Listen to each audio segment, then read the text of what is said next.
Welcome to Wellness Radio with Dr. Jeanette-Gallagher as your host. Her show discusses topics of health, wellness, and spirituality, and is about discovering your place in this great universe, from your cells to the cosmos. Along with her guest, in casual conversation, she strives to ask the difficult questions that may be holding you back from a vibrant life, and shares new ideas that may inspire you to make a change in your life that you only can see in your dreams. And now, here is Dr. Jeanette-Gallagher. Good evening, everyone, and welcome to Wellness Radio. This is Dr. Jeanette-Gallagher, and it's a pleasure to have you with us here this evening. Today we are going to be talking about our mind, our thoughts, our consciousness, our knowing. What is that truly all about? What's going round and round in this brain that's on our head? Perhaps what's also filtering around us in the ethers? Really, what's out there in the cosmic energy? Whoa, is it not truly that maybe one cell plus one cell is what gives us my daily life? Today we're truly going to expand our thoughts with Leonard Perlmutter. His book is Your Conscience, the key to unlock limitless wisdom and creativity and solve all of life's challenges. Leonard, it is a pleasure to have you with us here today to talk about consciousness. Thank you, Dr. Jeanette. I appreciate it. You know, Leonard, don't you think that you and I have spoken before several years ago on a topic? Don't you think that the world is really expanding its awareness these days in the year 2021, and we're going, whoa, man, now people are kind of getting it. I'm getting more information, and we're really tapping into source energy?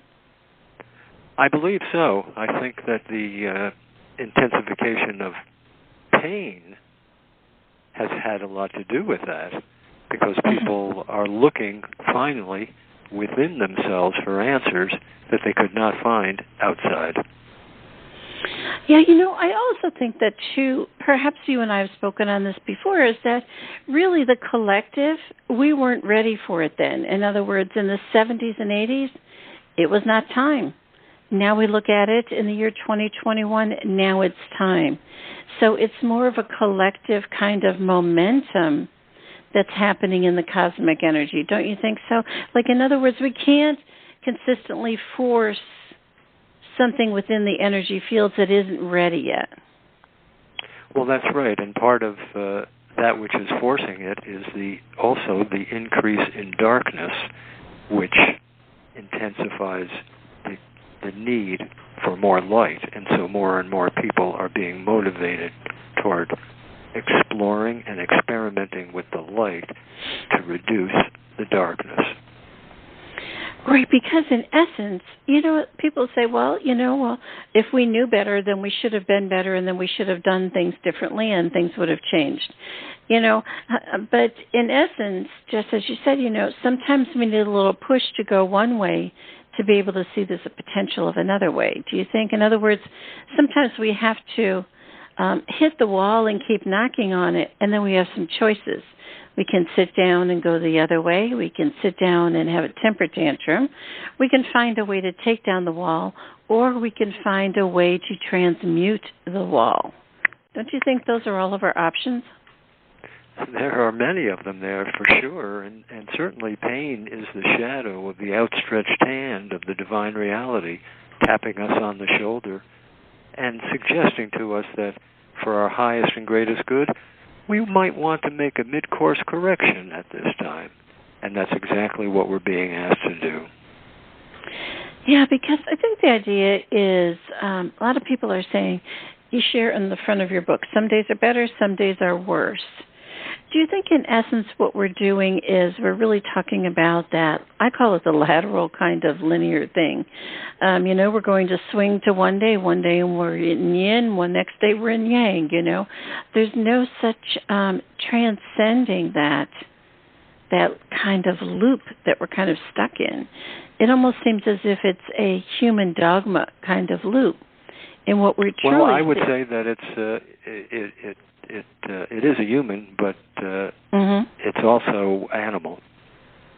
Yes. Yeah. So our capacity at this time is to use the human to go beyond the animal to experience the truth and unity of the divine. Right, because that what you just said at the end, the divine, is a transcendence kind of form. In other words, it's sort of like you stand a little bit taller and you can see it playing out versus being one and engaging with it and being part of it, yes? Absolutely. That's why Einstein said that a problem cannot be solved on the level at which it arises. It has to be solved on a higher level. We cannot find solutions to our problems, quote unquote, on the same field of action, on the same chessboard from which they arose. We're not going to change very much if we just keep on pushing the pieces from one side of the chessboard to the other. We have to transcend to a higher perspective, and when we change our perspective, we will change our experience. Do you think, so I'm going to just propose something here, a thought maybe. So Leonard, perhaps sometimes we see it when people are crying out in pain and they are, quote, praying to a God to fix them, to take them out of it, to transcend them, to dig them out of their hole, but they're still crying from that same point of pain. Is not perhaps maybe the pain is the experience of the moment, and then when you're almost, as we say, moving from it, then you look back in retrospect and you kind of can see that from a different vantage point. Is that what we're talking about too? Sure, that's why we have a rear view mirror in our automobile. Yeah. So we can see both where we're headed and we can see where we've been. And isn't the goal of your book to really say, okay, you've seen it now once or twice. Okay, you kind of got it maybe a few times. And now it's time to ramp up the speed. Now it's time to become it, to be aware, to be in this engaging moment. That's really where you're taking people, don't you think? It's sort of, let's not always have to have those experiences. In other words, you can always hit your toe 20 times on the couch till you decide to move the thing, right? And my experience has been that it is our conscience that is the key. And that's why I wrote this book, Your Conscience. Right. Because it is the only function of the mind that can discriminate, determine, judge, and decide. It is the only function of the mind that can access superconscious wisdom from the superconscious portion of the mind and bring it into our conscious mind so that we can learn from it, so that we can base our thoughts, our words, and our actions on this superconscious wisdom which has come from our conscience. Leonard, can we talk about the idea of the law of karma you start in your book? And everybody equates the word karma to something negative, something bad, something, you want to kick to the curb. But in essence, what do you call the law of karma? The law of karma is simply that every thought that we have leads to an action, and every action that we take brings about a consequence. This is what Newton knew when he formed his third law of motion. For every action, there's an equal reaction. So if thoughts lead to action, and actions lead to consequences, and we all know the consequence that we want to experience. We want to be happy. We want to be fulfilled. We want to be secure. We want healthy bodies.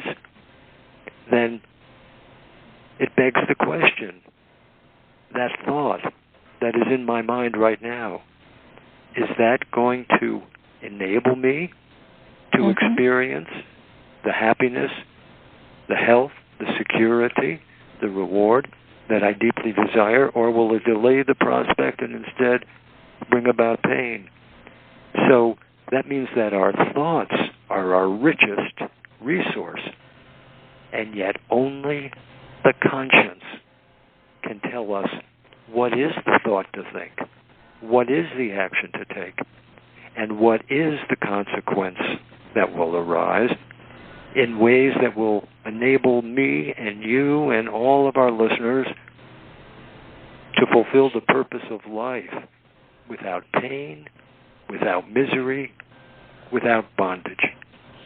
Right, because what you talk about, the idea and the definition of consciousness, you're saying with knowledge, with wisdom. So, but also, too, what you're talking about is making those choices from a vantage point of consciousness, as you define in your book, with knowledge, with wisdom.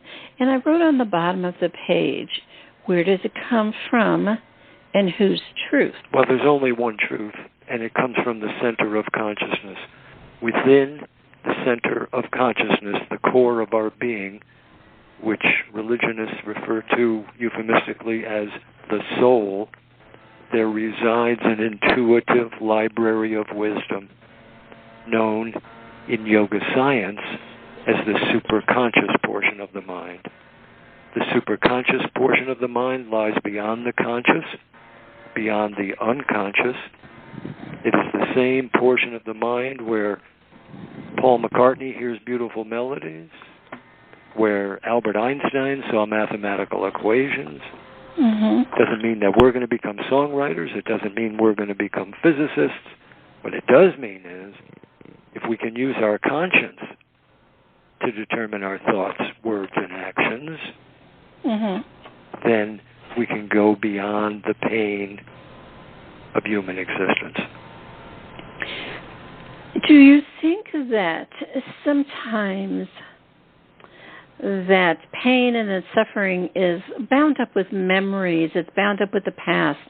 I always call it as, I see the I, the consciousness, as inside, and it's a ball of glitter, and it just glistens. And I really see the human as the wetsuit that we are carrying around the human vehicle. And our experiences and all of the things we've been through are like badges on our wetsuit that are our filters we have to see through. Do you think, in essence, sometimes it's like, how can we diffuse some of those badges and have more cracks through our human wetsuit to experience that consciousness? Absolutely, absolutely. And what is the mechanism? The mechanism is to understand and coordinate the four functions of the mind, because the mind moves first and the body follows. None of us can even raise our hand over our head without first entertaining a thought. So we need to understand the ego and the senses and the unconscious mind as well as the conscience. These are the four functions of the mind, and they need to be coordinated. At the present time, they are anything but coordinated. In fact, there's a civil war going on in our mind. Right. The ego, the senses, and the unconscious mind have caused so much turmoil and conflict in the mind against our own inner wisdom. And it's not malicious. It's just that they only have a limited perspective. My job, your job, everyone who can hear this, it's your job to learn, to train, and parent the ego, senses, and unconscious mind for the sake of an experiment to support the perfect vision and wisdom reflected by the conscience. And the more that we can experiment with that, the limited perspective of the ego will expand, the perspective of the senses will expand, and the limited perspective of the unconscious will expand. And we will become a much more healthy and creative and loving organism. Leonard, can we talk about logic and five senses? That's one of the first that you're speaking about, functions of the mind. Yes. When it says it's an importer and exporter of information, in essence, I call that the badges. It's those filters that are stuck, don't you think? Well, but the senses are not the only ones that create these filters. The ego does too, and so does the unconscious mind. But the senses are, right now, the senses and our mind are addicted to sense gratification. So what happens? The mind projects our creative energy through the eyes, the nostrils, the mouth, the ears, the hands, and the feet to explore the world in a frantic attempt to find objects and relationships that will bring me happiness, bring me security, bring me health. Right. The problem is that the senses only have limited perspectives, and they can only see the front of situations rather than the front and the back. But there's always a back to the front, but the senses cannot see it. So what happens is the senses waste so much of our creative energy chasing after a pot of gold at the end of a rainbow that never existed and never will exist. And it's quite analogous to squeezing a tube of toothpaste. When we brush our teeth, we can squeeze the toothpaste tube, and out comes the toothpaste. But it's virtually impossible to put toothpaste back into the tube. And it's the same with our creative energy. It's virtually impossible to bring it back into this mind-body-sense complex to use it for a higher purpose. So we just keep on dribbling away our creative energy on wild goose chases. So that's the senses. Right. And the ego is hardwired to the reptilian brain. And what does that mean? Can I ask you a quick question about the ego? In essence, the ego, people think that that's their identity. In other words, that's which makes me show up as the human in this life. Don't you think that's where it's stuck? I think the ego has assumed that that is the case. Why? Right. Because the ego is really in service to the reptilian brain. And right. The two of them together are, number one, all about self-preservation of the form. The ego feels the responsibility to keep us alive. And both the ego and the reptilian brain have an intense fear of annihilation. And so in service to that self-preservation and motivated by the fear of annihilation, the ego is present in every relationship and always cuts it in half and says, oh, this is pleasant. I like it. I claim that this is good. Let's reprise it. But over here, this half, oh, this is very unpleasant. I don't like it. I call this bad. Let's eliminate it. Right. And so what happens is the mind becomes addicted to that limited perspective of the ego in service to the reptilian brain. And what do? We cultivate likes and dislikes. Our mind becomes very rigid. We only want what we like, and we dislike and don't want what we don't like. But our limited perspective already has taught us that which is pleasant isn't always good, and that which is unpleasant isn't always bad for us. So if I allow my mind to become addicted to the limited perspective of the ego and the senses and the unconscious mind, I will suffer. Right. Now, the unconscious mind is the repository of all of our habits, our memories, our imaginations, everything that we deem essential to self-preservation. When I have an action to take in the midst of a relationship, the ego, senses, and unconscious mind very often vote in a block. They create a tremendous amount of noise in the mind. And that means that the conscience cannot reflect superconscious wisdom from the center of consciousness. But since the conscience is the only function of the mind that can make a decision, when the ego, senses, and unconscious mind are so loud and so pushy and so insistent, the conscience only has one option, and that is to rubber stamp that limited, often faulty advice from ego, senses, and unconscious mind. And you and I experience pain as the consequence.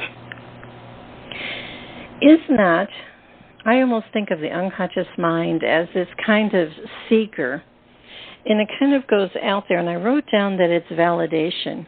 In other words, we're always seeking, like on social media, we're seeking a drug that will help us. We're seeking good food that will feel like it fills that pit in the stomach or whatever.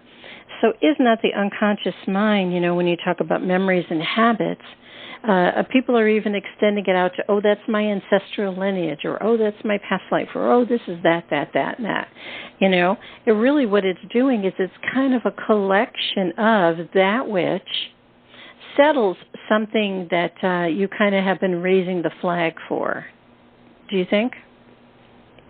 Well, it definitely reinforces the notion that I am the body, and I am the mind, and I am the personality, and all of those are 100% incorrect. It's not that we don't have a body. We have a body, and we have a lifetime relationship with the body.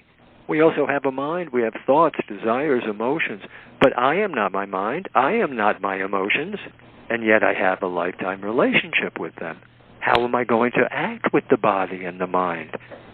The key is to counsel within to the highest wisdom that is at the core of our being, to know the thought to think, the word to speak, and the action to take.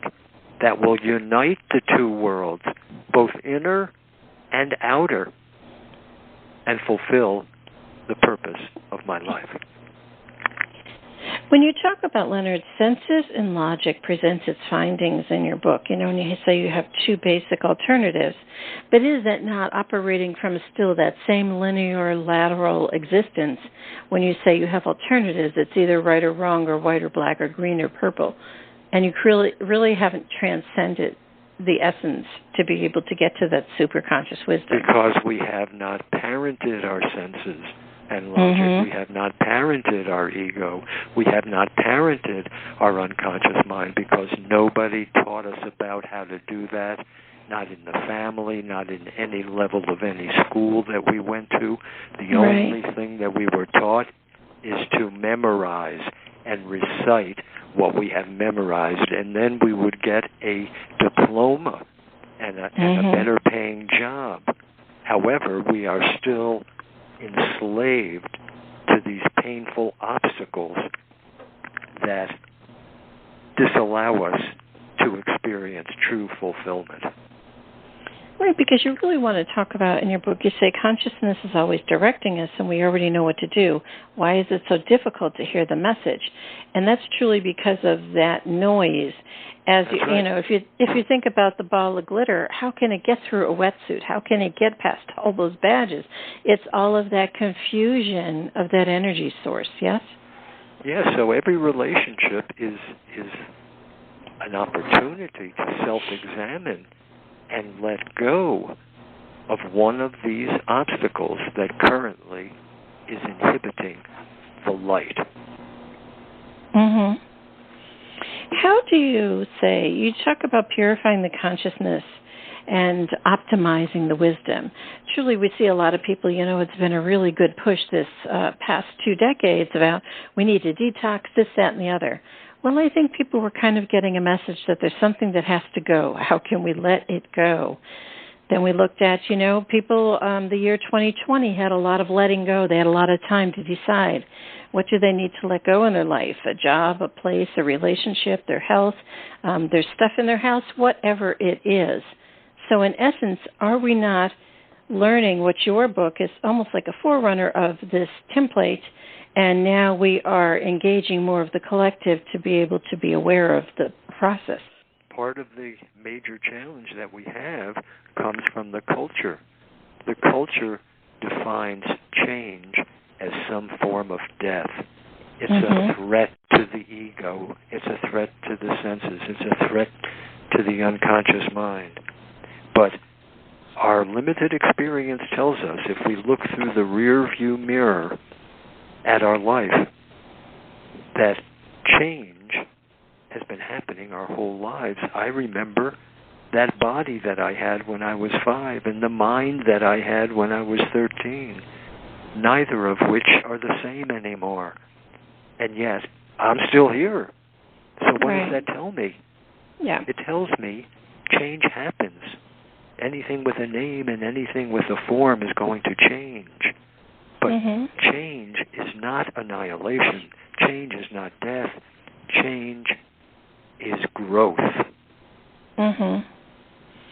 Do you think that in essence, kind of, for lack of a better way to say it, we were kind of dealt a strange kind of hand? We had to learn a cycle. We had to learn life and death to be able to come to the point to know this eternal growth or this eternal existence. Yes, and but we don't want to look at death.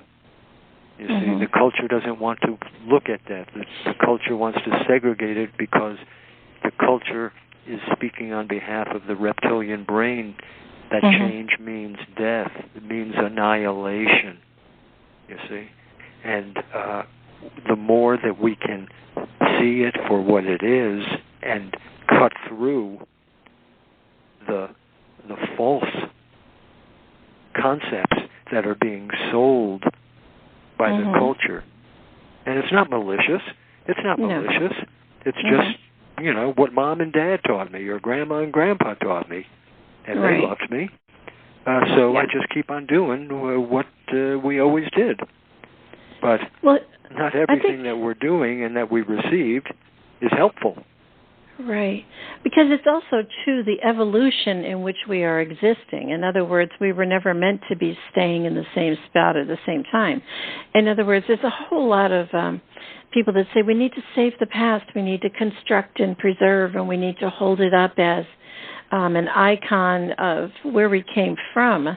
When in essence, when you're going forward and when you're expanding your awareness and your wisdom and you're really getting into this other place and time, life insurance doesn't make so much sense, keeping all of the things to give to your kids when you pass on, they don't want it anyway, And then the idea is that really what point did all of that stuff that you went through, do you choose to continue with it?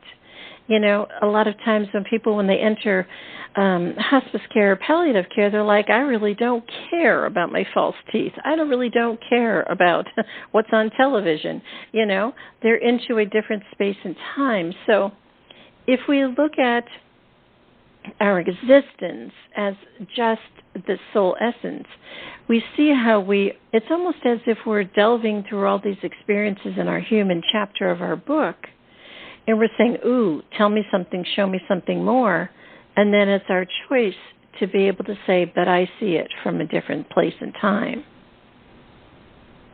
Well, that's right, but we have to be willing to do the experiment. We have to be willing to embrace the change and see what happens. And so that's the beauty of using the conscience as our guide.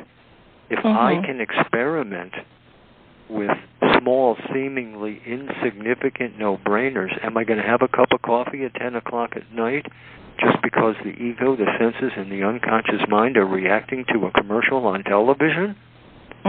Or am I going to listen to the superconscious wisdom reflected by the conscience, which is telling me that at 10 o'clock at night the caffeine is not doing you any good, the sugar will not be doing you any good, the half and half will not be doing you any good, the second slice of apple pie that you had from dinner will not be any good. So am I willing to do that experiment just for the sake of an experiment? And if I can, and I can convince the ego, the senses, and the unconscious mind to support the conscience in that decision, then the ego, the senses, and the unconscious mind will have a pleasant experience that I can build on as their parent. because I love the ego. We need an ego. We need a healthy ego. We can't have a conversation like this without a healthy ego. We can't drive an automobile or a truck without a healthy ego. And senses, there's nothing wrong with sense gratification. I have a body. I have senses. Life is to be enjoyed. But how do I know what's to be done, when it's to be done, and when it's not to be done? And the unconscious mind is not completely wrong, but yet it has many faulty concepts. Somebody has to parent our mind, and it has to be you and me, because I can't parent your mind, nor can you parent my mind. Right. But if each of us can examine our own mind and parent our ego, senses, and unconscious mind, just as an experiment, turn our entire mind-body-sense complex into a laboratory and work the scientific method as a doubting Thomas. But after I make the decision and the ego, the senses, and the unconscious mind support the superconscious wisdom reflected by our conscience, then I'll ask the ego, senses, and unconscious mind, how do you feel now? And my experience is that they will all say, it wasn't so bad. Better than I had feared. Quite pleasant. And so now the ego, the senses, and the unconscious mind, together with the conscience, are learning a new way of being that can lead us for our highest and greatest good. Do you think, Leonard, in closing, we could talk for a second about fear and control? Because if you look at the past probably several years, there's been a lot of experiments on that, about the fear of death, fear of loss, fear of survival, fear of whatever you want to call it. And then control is the control that others are going to save you. And then we learned that the cavalry is not coming. So in essence, it's the idea of, that was a perfect example about being able to say, let's go, let's see how far that edge is, let's jump over it, and let's see where we will land, and can we reconstruct and construct ourselves from a better knowing?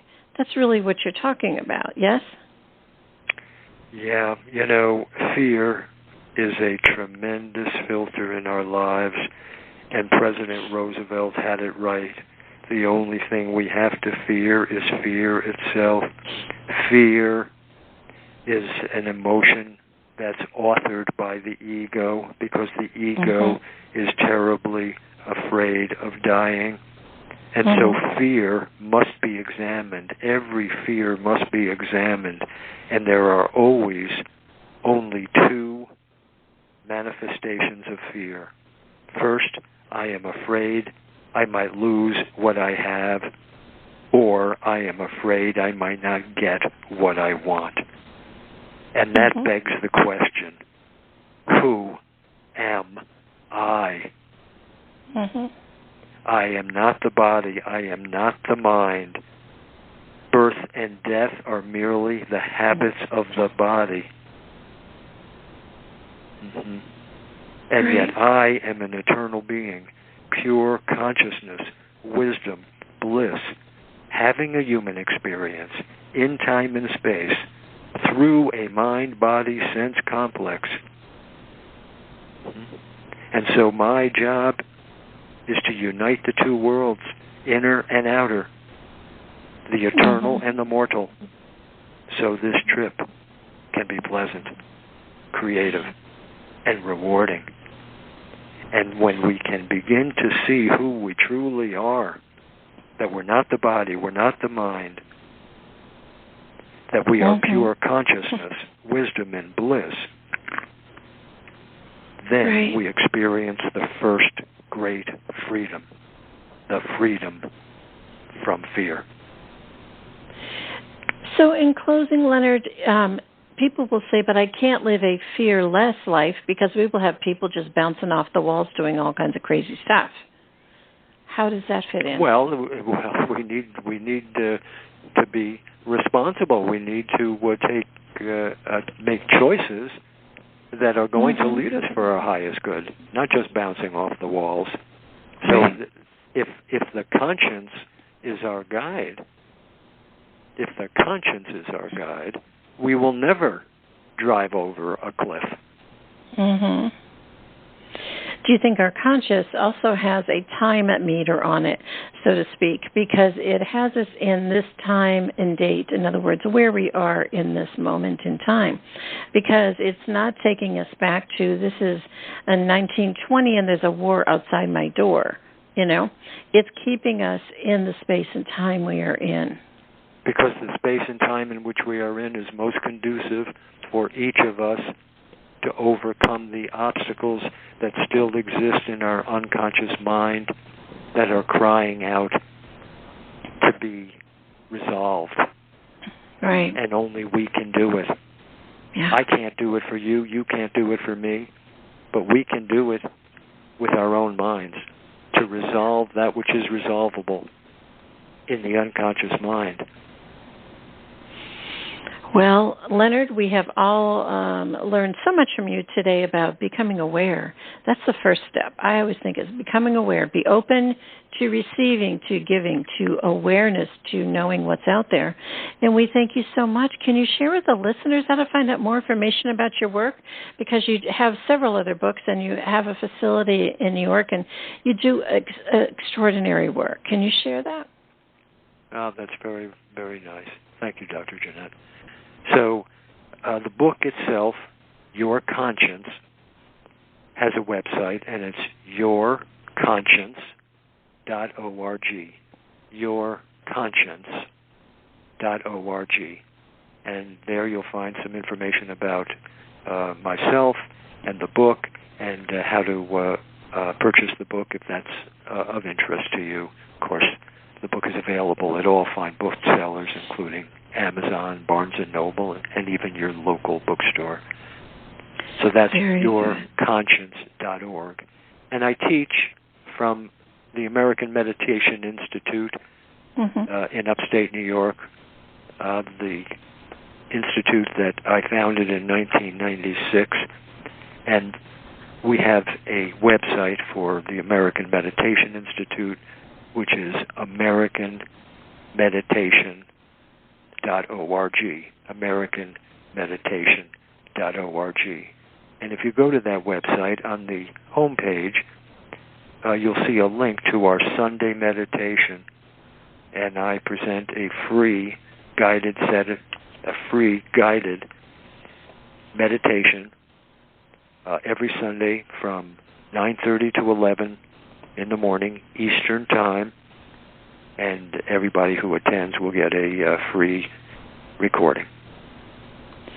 Very good. Well, Leonard, thank you so much for joining us today. It was such a pleasure to have you with us to share. Well, I deeply appreciate the honor of being with you. Thank you, Dr. Jeanette. If you'd like to find out more information about Leonard Perlmutter, his book is Your Conscience, the key to unlock limitless wisdom and creativity and solve all of life's challenges. Please do click on the link on the bottom of today's show page to go directly to his website for more information. And really reach out because he has some extraordinary work, many, many decades that he has on his website. And it's about being able to say it's time to step into something different. It's time to step out of our rituals, our old ways of being, and maybe say there is a potential, there is a possibility, and I am aware and open to it. Open the doors, breathe in and out, and be able to say there is something so much more than my existence today. Thank you so much for joining us today. This is Dr. Jeanette-Gallagher, and until tomorrow, have a great day. Today we discussed many life-changing concepts.